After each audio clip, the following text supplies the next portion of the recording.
అండి. మీరు ఫ్యూచర్‌లో ఉన్నారా? పాస్ట్‌లో ఉన్నారా?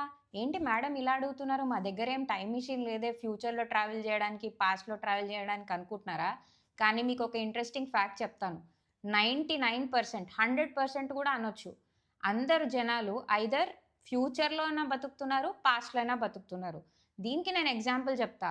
మార్నింగ్ నుంచి రేపేం చేయాలి? ఎల్లుండేం చేయాలి? నెక్స్ట్ మంత్ ఏం చేయాలి? నెక్స్ట్ ఇయర్ కూడా ఏం చేయాలి అని ఫ్యూచర్‌లోనే ఆలోచించుకుంటూ థాట్స్‌లో కొంతమందుంటే, కొంతమందేమో అయ్యో! ఇలా ఎందుకు జరిగింది? అలా ఎందుకు జరిగింది? వీళ్ళెందుకు అలా అన్నారు? వాళ్ళెందుకు అలా అన్నారు? అని పాస్ట్ సిట్యుయేషన్స్‌ని పట్టుకొని అదే రిపీటెడ్‌గా అదే థాట్స్‌లో ఉంటూ పాస్ట్‌లోనే ఉంటూ ఉంటారు. సో, ప్రెజెంట్‌లో ఆర్ ఇప్పుడు ఈ మూమెంట్‌లో ఉండేవాళ్ళు చాలా తక్కువ. మీరు ఆలోచించి చెప్పండి. మీరు ఫ్యూచర్‌లో ఉన్నారా? పాస్ట్‌లో ఉన్నారా? ఇది మీరు క్లియర్‌గా ఆలోచిస్తే మీకు ఐడియా వస్తుంది. నిజమే కదా! ఫ్యూచరే ఆలోచించుకుంటూ నెక్స్ట్ డే గురించి ఆలోచించుకుంటూనే ఉంటాము.